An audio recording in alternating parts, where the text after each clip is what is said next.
have the activity report that is also arranged according to the two main technical departments in the area. And then there is a coverage of project implementation at the office for the year under review.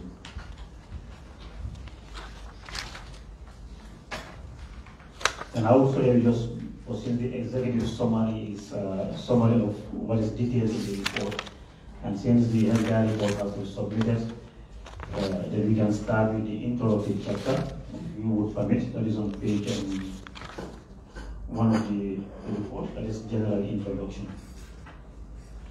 The first part of that we try to give at is the rationale behind the reporting, and that is the constitutional requirement that the agency as a body corporate should at least by the third month of the succeeding year submit before the Assembly activity and financial reports. So that's the basis, in short. Then gave a brief summary on the establishment and functions of the National Environment Agency. That the agency is established by Section 9 of the National Environment Management Act of 1994 as a body corporate. That's why it's called an agency. So that's the universal names for all institutions that are set up or established by an Act of Parliament, as opposed to ministries. And we, of course, the functions are far more than what we have here. As a reporting way to just to give what is important, and as a summary form, we just outline a few of the functions, which is one, implement policies of the National Environment Council, prepare proposals for policies and enroll studies to the council, as well as undertake studies and submit reports and recommendations to council. Then, apart from the council, there are other administrative bodies at the institution, which are also established by the Act. The council, as already said earlier, is the governing body of the institution. That means all major decisions will be taken in other agencies by board are taken by council in this particular case. And the council is supported by what we call an administration and finance committee by Section 12 of the Act. This is actually mainly set up for staff matters. But over the years, since the agency was established by an Act in 1994, and then that's when it started actually operating. It was still recruiting in 1995 for, I believe, very good reasons. And as per the records that we have, there was never a council meeting. But then there were regular meetings of the Administration and Finance Committee, to the point that it naturally took over the functions of the council. It was overseen in both financial and staff matters and any other major decision that may pertain to the institution. Finally, the council, as an entire team, met in late 2020, so on November 25th, and then there was a second meeting earlier this year on October the 14th. The members of the Admin and Finance Committee here is stated on the actual section 1.3 to 1.33 are the same, arranged in different texts. There was an oversight, there was an error that existed. But now I think section 1.3.3 is more straightforward, where you have the representative of the President, the representative Minister of Finance, Personnel Management Office, the Executive Director, and then the Deputy Executive Director.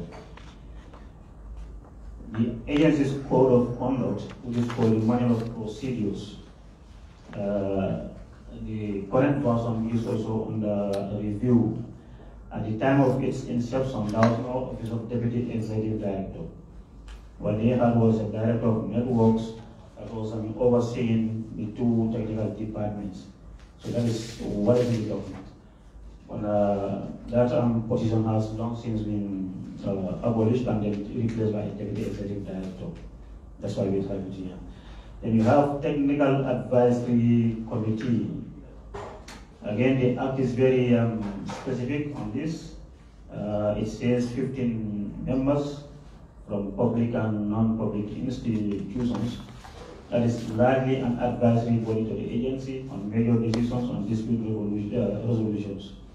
And some of the functions here review the performance of the agency in view of set goals, review and advise the agency on impact assessment and major projects.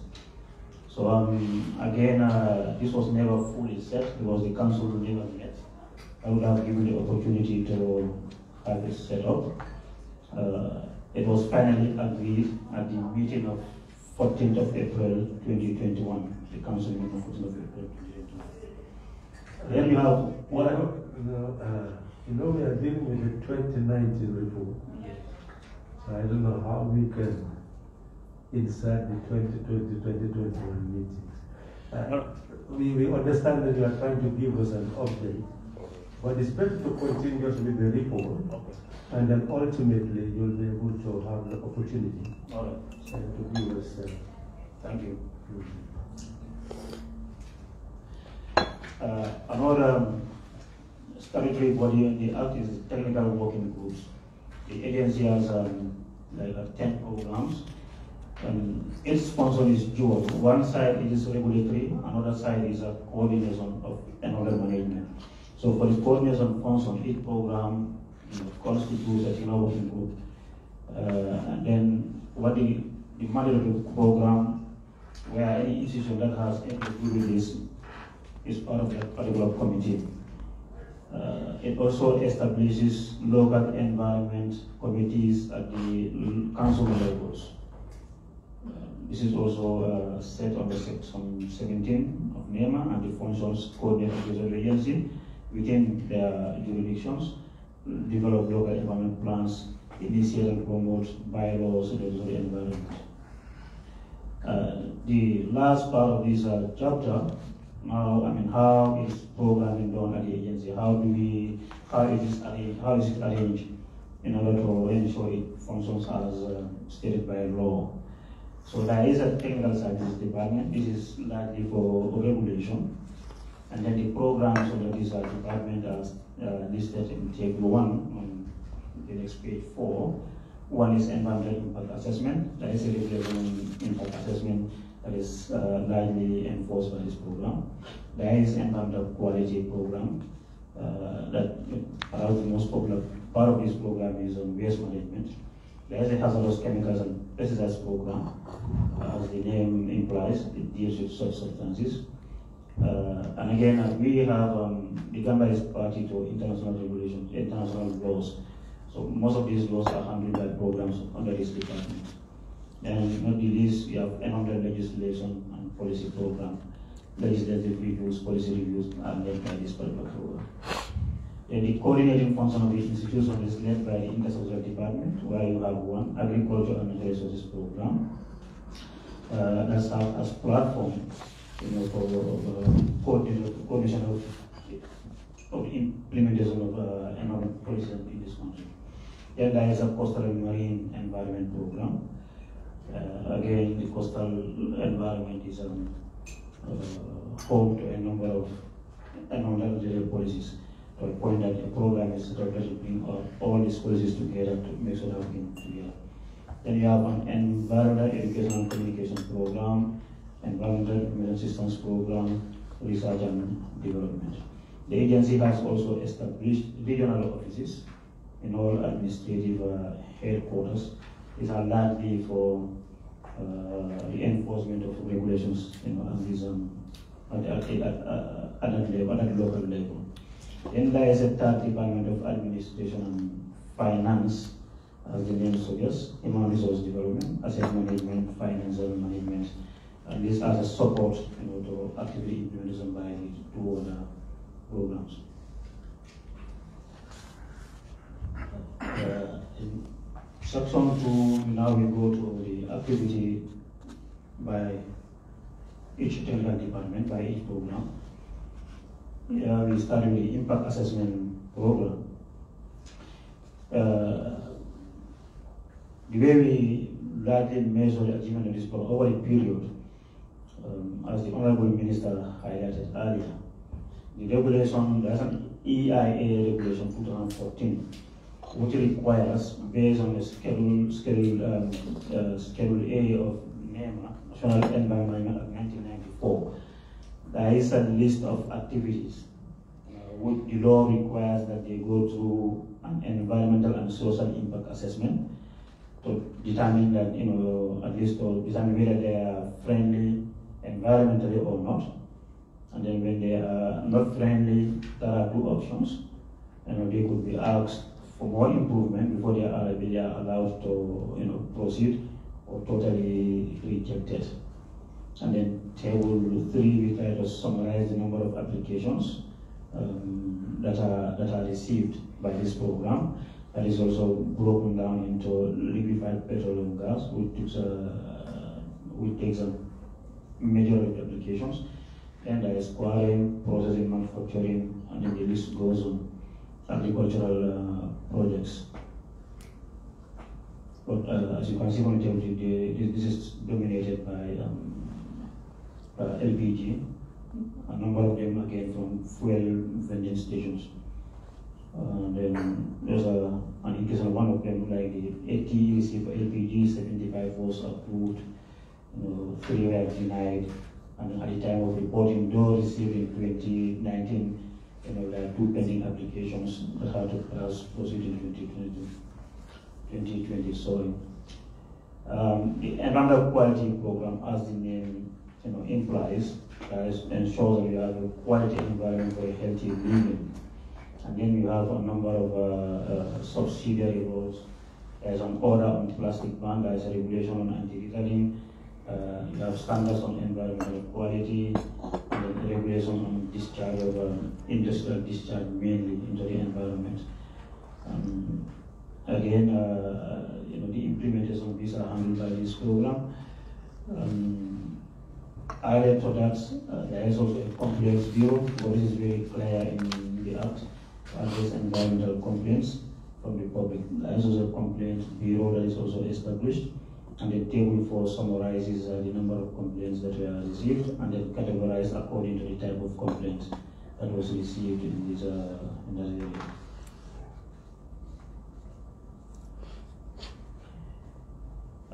The program also happens to be the focal point for community engagement when it comes to environmental quality matters.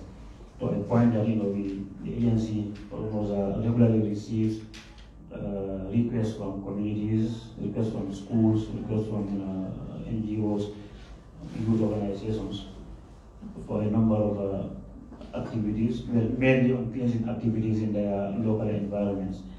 And then for that year, in table 5, the number of activities that were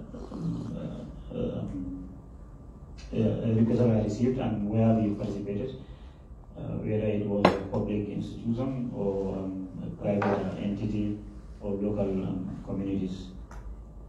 The hazardous chemicals and pesticides program, actually in addition to NEMA, then there is a separate act that also exists for the management of hazardous chemicals and pesticides. To the point that there is another regulation in that regard. So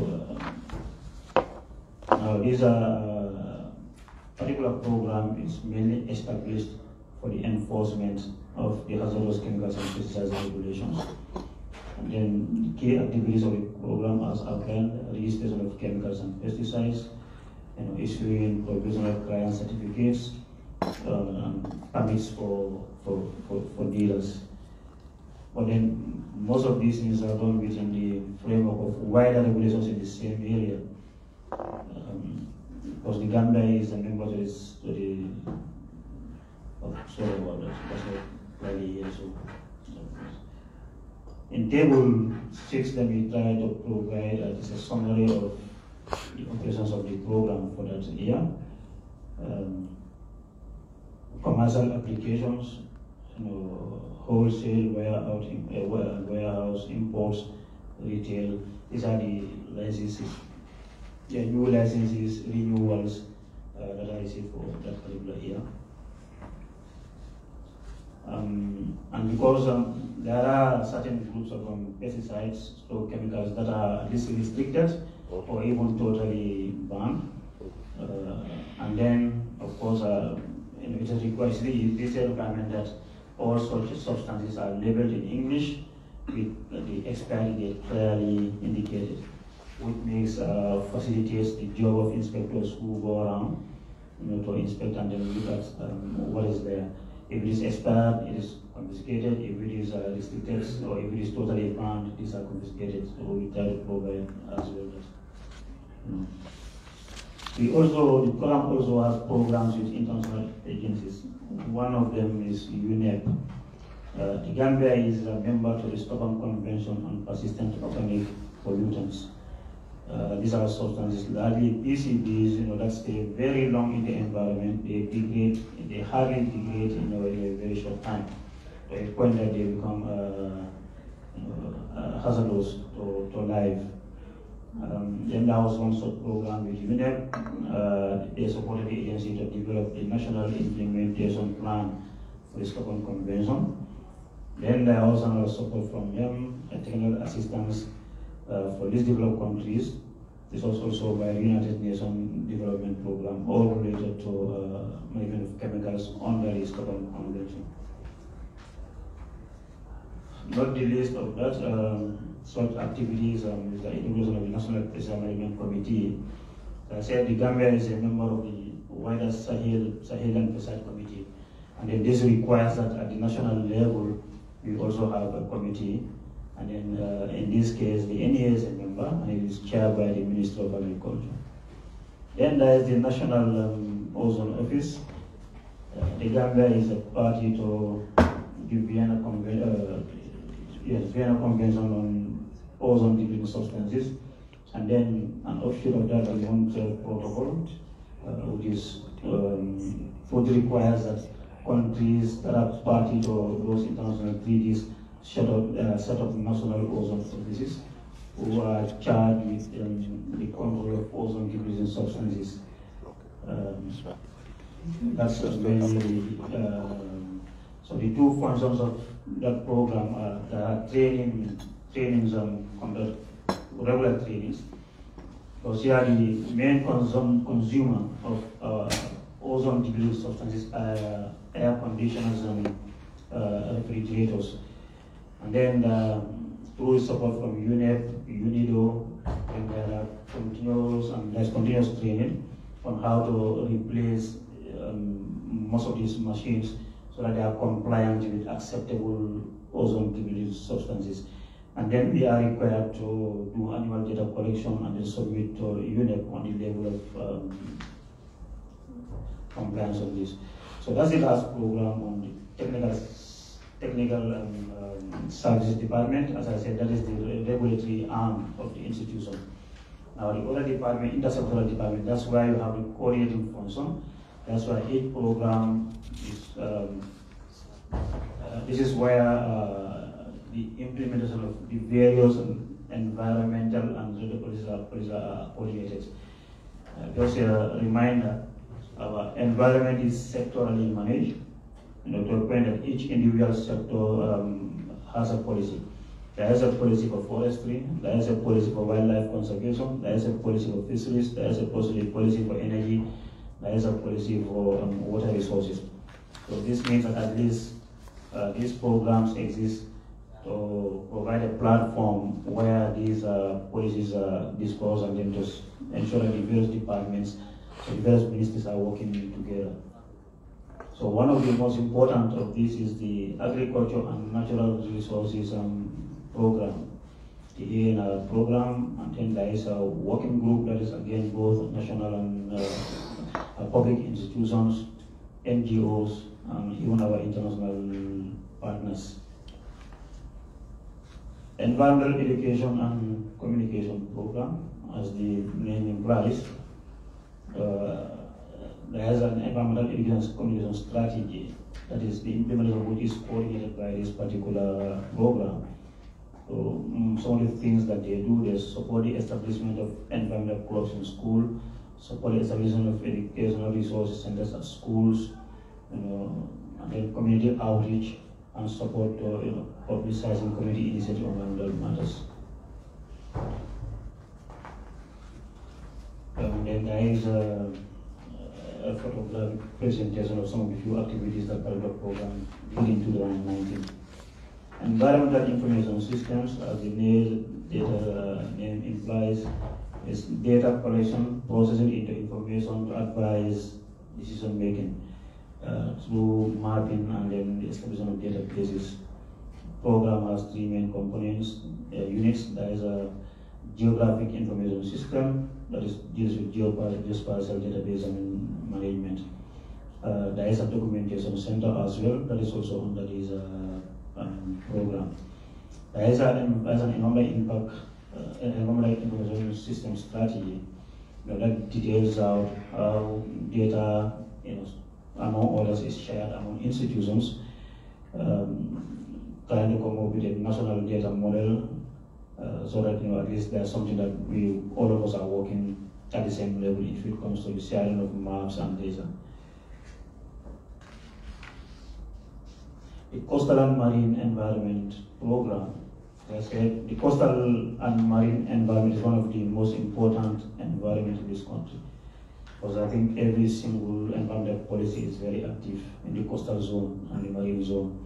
To a point that again, a program is needed that will serve as a secretariat for bringing together all these policies and ensuring that they work together for the good of for our common good. And that's its function. And then they have activities and routine monitoring that is conducted by coastal zone management units. And then there's a working group that also exists, that goes around for various monitoring activities. And then these all working groups, ideally should meet every quarter, to look at matters related to the program, as well as other environmental policies. And that closes the 9 or so programs for the agency. And then of course we have added to that there are projects during this period that were at the office and being implemented at the office. One of those is the Global Climate Change Alliance. This is an EU-funded project. There was a first phase of it. Then the plus means there was another phase that started in 2019. At the time, the project has 3 main components. That's institutionalization of national integrated coastal zone management approach.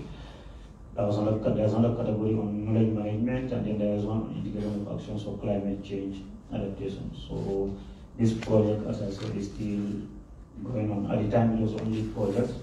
At the time of reporting, it was the only project, and the agency hence the report here. So in conclusion, of course, each institution will have your strengths and weaknesses, and then where you, of course, think support is needed to move on. So that's basically where the conclusion of the report lies. And with that, Honorable Minister, Mr. Chairman, honorable members, auditor, and members of my team, that's in brief a summary of the activities for 2019. Thank you very much. Honorable Minister, now we can proceed then to the financial statement. Could the members of management lead it to the financial statement?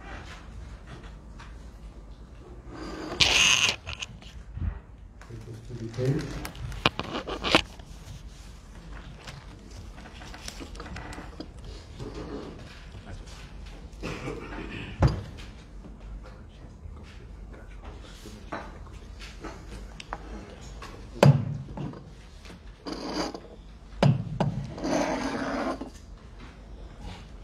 Good afternoon, Honorable Chairman, members of the National Environment Agency. I'm here to present to you the financial statement of National Environment Agency for the year ended 31st December 2019. You mentioned the page. I'll start with the balance sheet, which is on page 8. Page 8, the balance sheet. Members, are you there? Yes. Go ahead. Okay. We first have the fixed assets. The assets on 31st December 2019 and 31st December 2018. We have the non-current assets, property, plant, and equipment, which is on note 2, which is $25,845,166. In 2018, $28,903,842. Total non-current assets is 2019, $25,845,166. 2018, $28,903,842. Current assets, trade debtors, which is on note 3. 2019, we have $1,719,623. In 2018, we have $1,202,467. Cash and bank. Okay. Cash and bank. 2019, $2,848,016. 2018, $374,315. Total current assets. 2019, $4,567,639. 2018, $1,576,782. Total assets. 2019, $30,412,805. 2018, $30,480,624. Accumulated funds and liabilities. Accumulated funds, 2019, $13,227,883. 2018, $16,255,952. Total accumulated funds, 2019, $227,883. 2018, $16,255,952. Current liabilities, creditors and accruals. 2019, $15,512,3. 2018, $9,374,518. Bank loans. 2019, negative $306,911. 2018, $1,580,991. Capital grant. 2019, $1,680,000. 2018, $2,310,000. Bank overdraft. 2019, $299,830. 2018, $959,163. Total current liabilities, we have $17,184,922. 2018, we have $14,224,672. Total accumulated fund and liabilities, 2019, $30,412,805. 2018, $30,480,624. That's the end of the balance sheet. We have the income statement.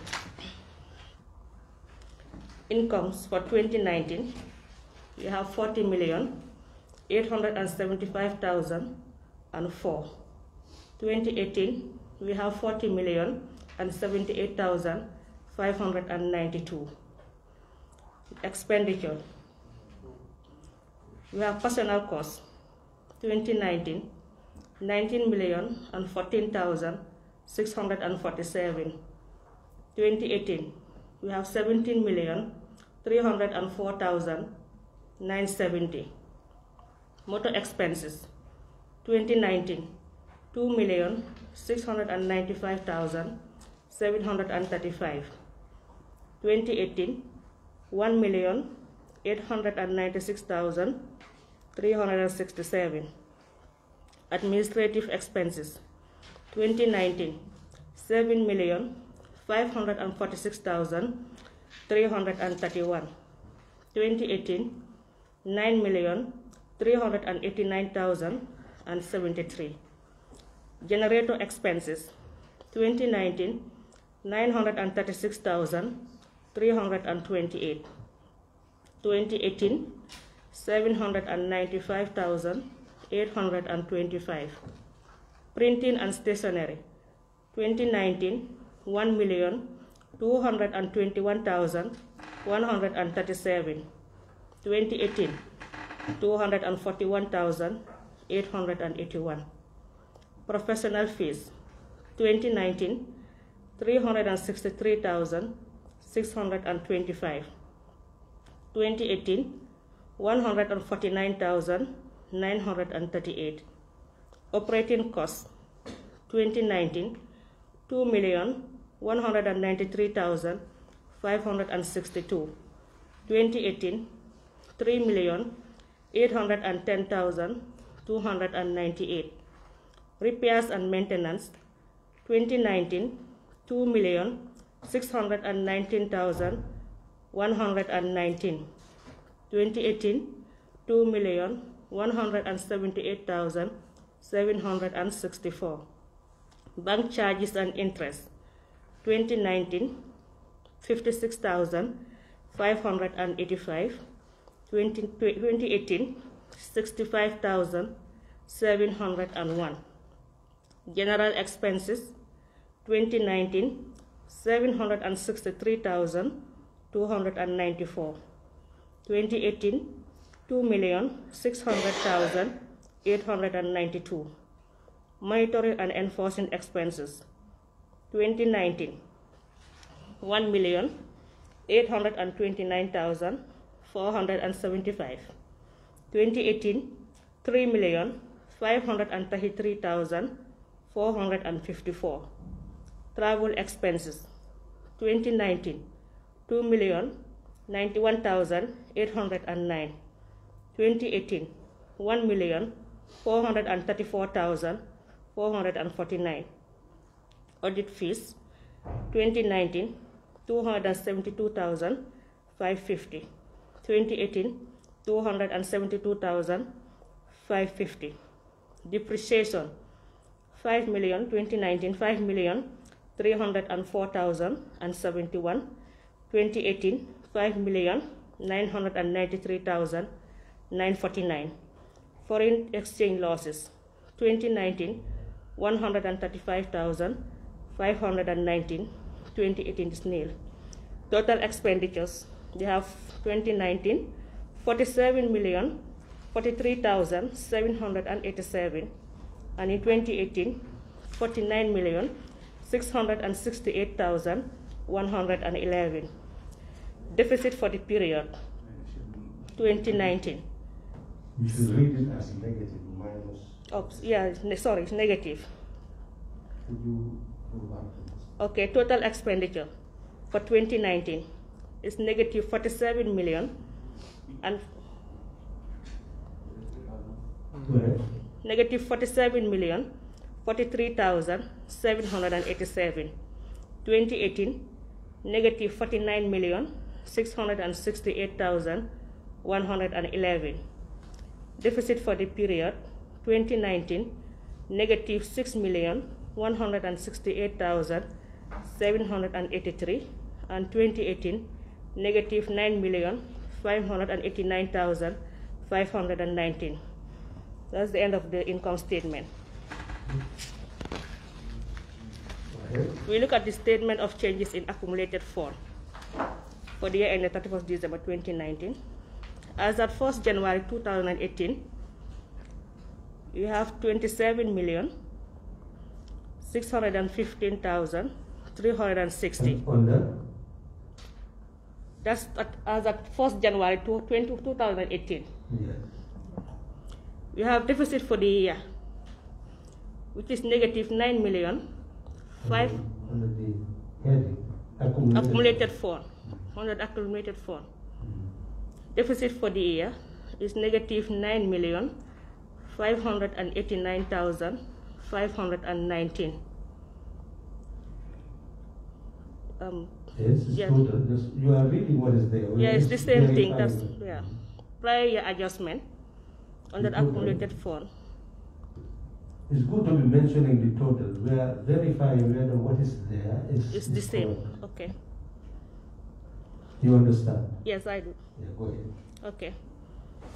On deficit for the year on the accumulated fund, we have negative 9,589,519. Total negative 9,589,519. You have prior year adjustment on the accumulated fund is negative 1,769,889, and in total negative 1,769,889. Accumulated fund as of 31st December 2018. On the accumulated fund, we have 16,255,952, and in total we have 16,255,952. At 1st January 2019, accumulated fund, we have 16,255,952. Total, we have 16,255,952. Deficit for the year on the accumulated fund, we have negative 6,168,783. In total, negative 6,168,783. Prior year adjustment, accumulated fund, we have 3,140,714, and in total, we have 3,140,714. Accumulated fund as of 31st December 2019, accumulated fund, we have 13,227,883, and in total, we have 13,227,883. Do I need to read the notes? No. On that? It's okay. Then we look at the cash flow statement. Cash flow from operating activities. We have operating profit, operating loss before tax. 2019, negative 6,168,783. 2018, negative 9,589,519. Depreciation. 2019, we have 5,304,071. 2018, 5,593,948. Decrease on increased debtors. You have in 2019, negative 517,156, and in 2018 we have 53,242. Decrease or increase in creditors. 2019, 6,137,485. 2018, 5,656,450. Adjustment in the asset account.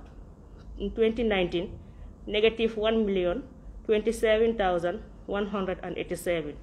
2018, 1,490,467. Prior year adjustment. Minus 1,490,467. Prior year adjustment. 2019, negative 1,027,187.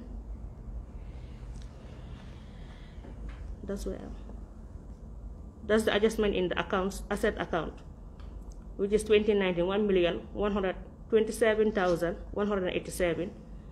2018, 1,490,467. Prior year adjustment. 2019. We are missing the negative. Okay, sorry, negative 1,490,467. Prior year adjustment 2019, 3,140,714. 2018, negative 1,714,989.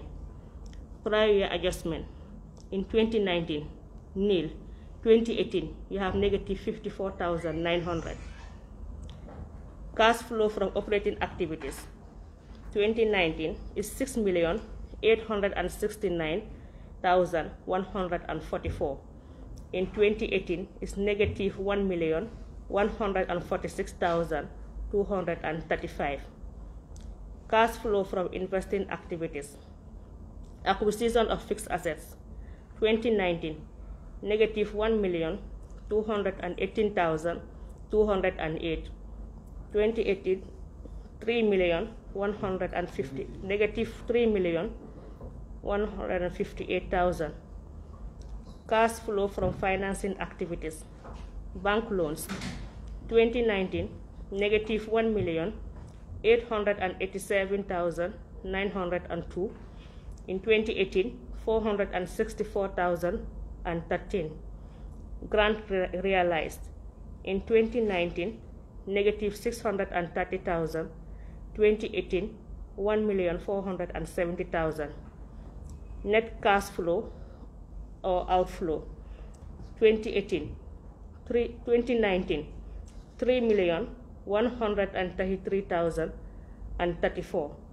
2018 negative 2,370,222. Changes in cash and bank balances. Cash and bank balances as at 1st January 2019, negative 584,848. In 2018, 1,785,374. Cash and bank balances as at 31st December 2019, 2,548,186. In 2018, negative 584,848. Net cash inflow or outflow. In 2019, we have 3,133,034. In 2018, we have negative 2,370,222. Thank you very much. Lead us to the study's opinion. Page. Thank you very much. Page 5, please. 5. Page 5. Auditor's opinion.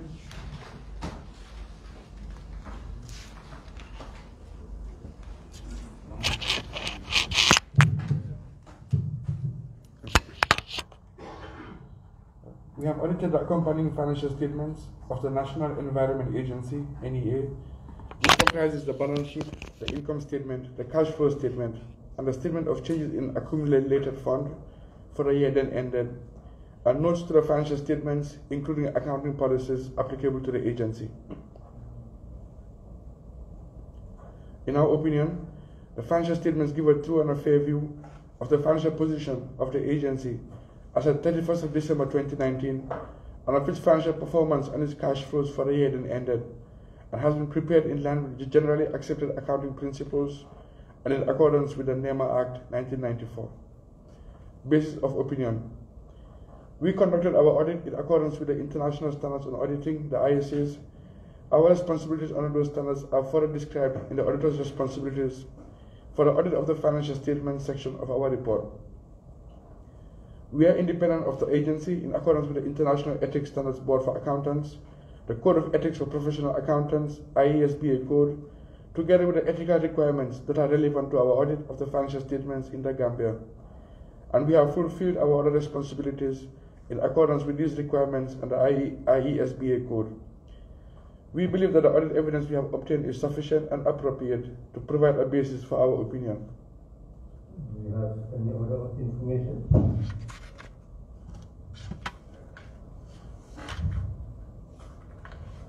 No, we move directly to responsibilities of management and those charged with governance. So we don't have any information? No. All right, then why don't you go to them? We'll check the records right there. Okay. This was signed by Augustus Prom, dated 8th of October 2021.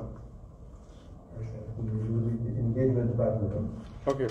The engagement partner on this audit resulting in this independent auditor's report is Mr. Augustus F. Prom, signed Augustus Prom, registered auditors, dated 8th of October 2021. Thank you very much. Management director.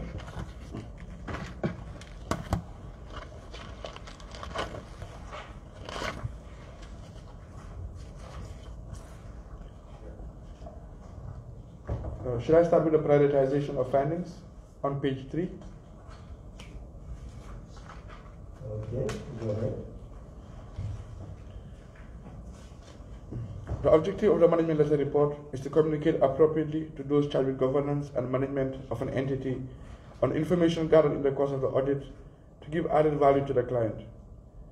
The management letter is used to communicate with those charged with governance, focusing on the following: the weaknesses within the internal control system or the books of account system that could lead to material losses or misstatements in the financial statements. Efficiencies to be made to improve on the overall performance of the organization. Failure to comply with policies, laws, regulations, and laid down procedures. And issues to be addressed which will enable the audit to run more smoothly. The audit findings which are stated in the management letter are categorized into a system of grading to enable management to better prioritize implementation of recommendations emanating from the audit findings during the audit.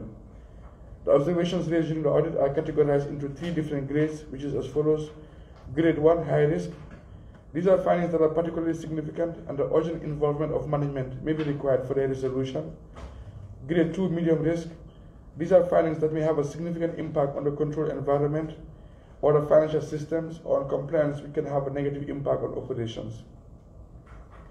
And grade 3, the low risk. These are weaknesses which have a lower level of risk but are possibly indicative of a loss of control or a system deficiency and require attention because it could lead to consequences that could be avoided. Please turn to page 4.1, cash and cash equivalent observation. Go ahead. During the audit process, we sent out independent bank confirmations to the bank to confirm the bank balances reported by the agency. We noted differences between the independent bank confirmation balance by the bank and the bank balance captured in the reconciliation as follows: Central Bank and Zenith Bank as listed in the table. Furthermore, with regard to Zenith Bank, we noted that the account number stated on the bank statement is 6010130008, while the bank confirmation states 60101. Let's take it as right. Pardon? I said we take the numbers as right. Okay. Implication: differences between the bank balance maintained by the agency and the balance confirmed by the bank indicates an error or irregularity between the bank balance provided to NEA and the bank balance captured in the accounting system. Differences in account numbers between the account numbers maintained by the NEA and the number maintained by the bank as stated in the confirmation could lead to irregularities due to different account numbers in use. Our recommendation: we recommend that management should ensure that the above differences between NEA and the bank is regularized going forward to ensure that such differences do not exist. Management response. Management response. Management took note of the audit observation and recommendation and henceforth shall take necessary action to address the concern in future. Page 5, point number 2, human resource management observation. The following observations were noted during our review on the human resource aspect of the agency. A. Job descriptions.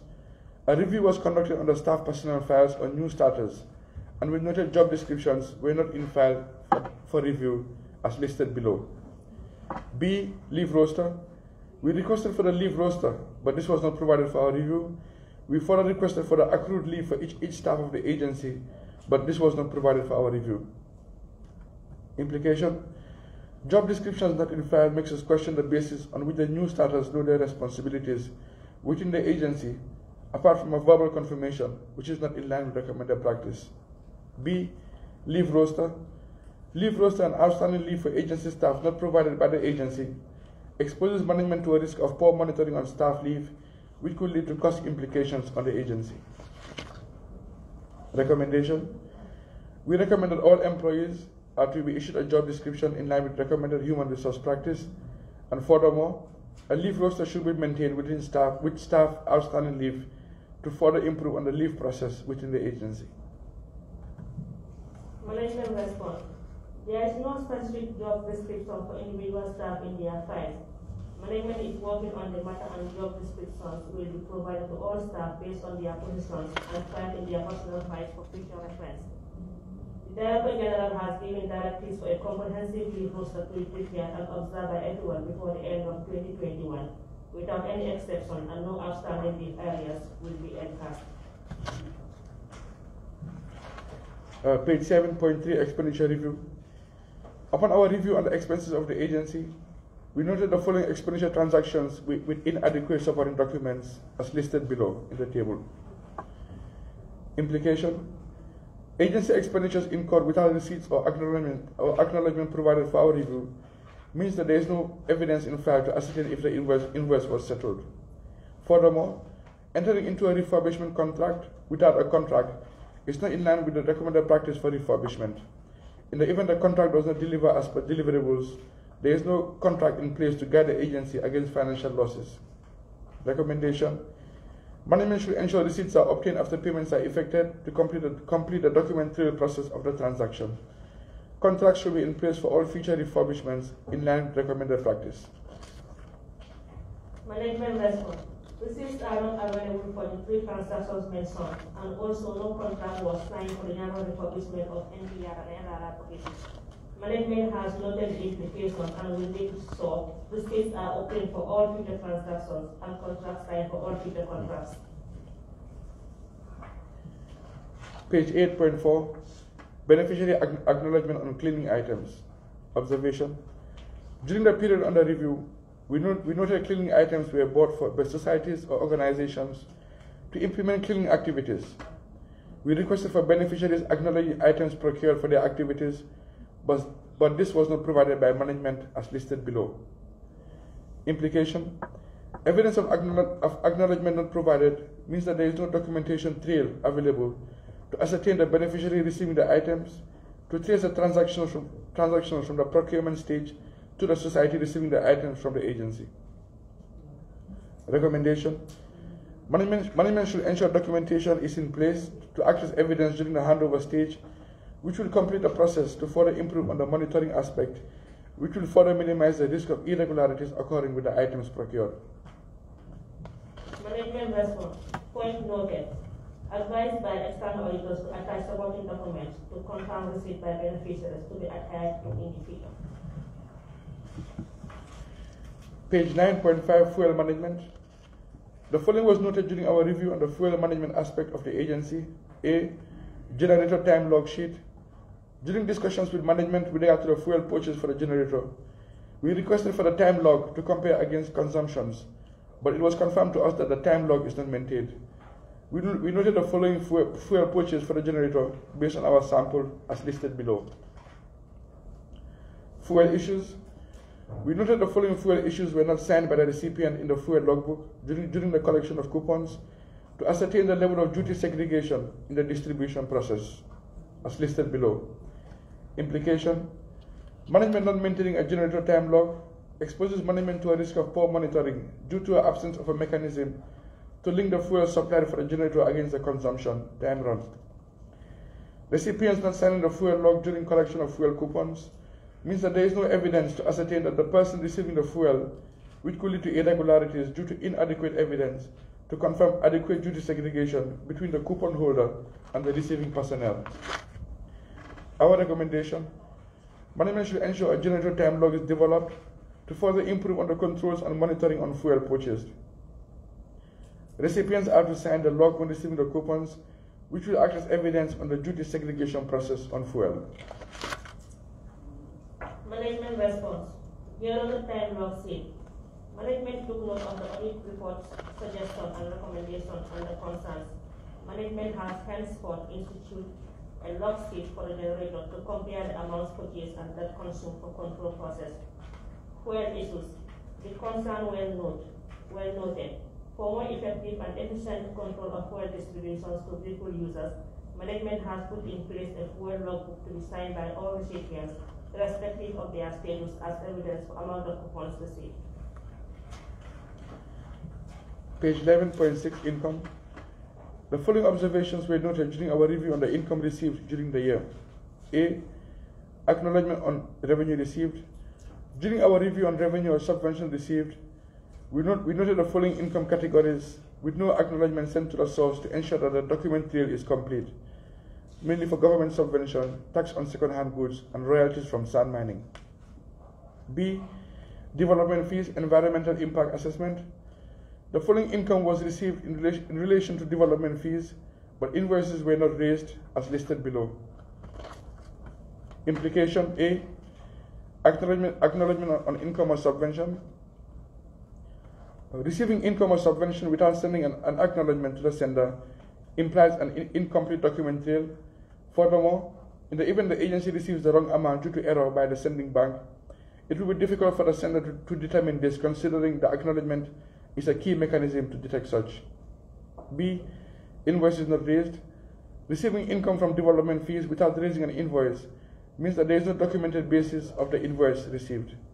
Furthermore, errors or irregularities could go undetected in the absence of an invoice, bearing in mind that the invoice will have to go through the review and approved before sending, which is key in minimizing the risk or errors occurring during the invoice raising process.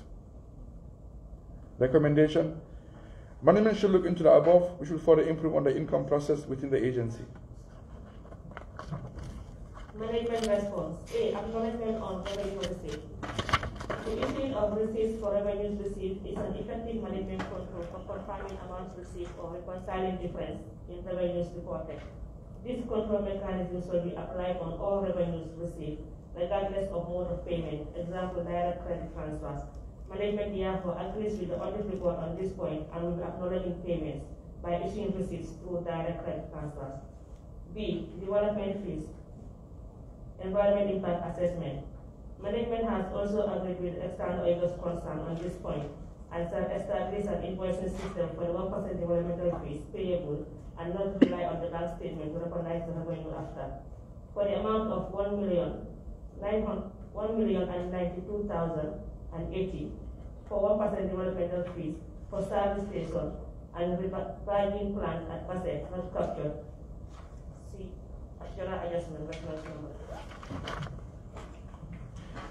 Page 13.7, Governance, Governing Council. Upon our review on the governance aspect of the agency, we requested for the Governing Council meeting minutes, but minutes were not provided for our review, which indicates that the Governing Council did not meet for a period under review. Implication: the Governing Council not meeting during the period under review to ensure that the objectives of the agencies are achieved is not in line with good corporate governance practice. Recommendation: the Governing Council should meet on a regular basis to further improve on the oversight function of the agency, ensuring objectives are being achieved and in compliance with the NEMA Act 1994. Management response. The concern raised by the audit report is well noted, and management shall engage chairman to ensure the council meets regularly as directed by the NEMA Act 1994. Thank you very much. For the year's review, we will take it as read, and during the consideration, we will take them into consideration. TPPA compliance report,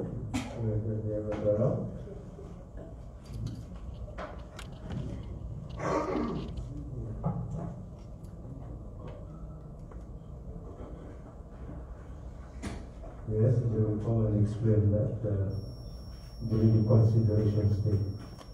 Honorable Minister,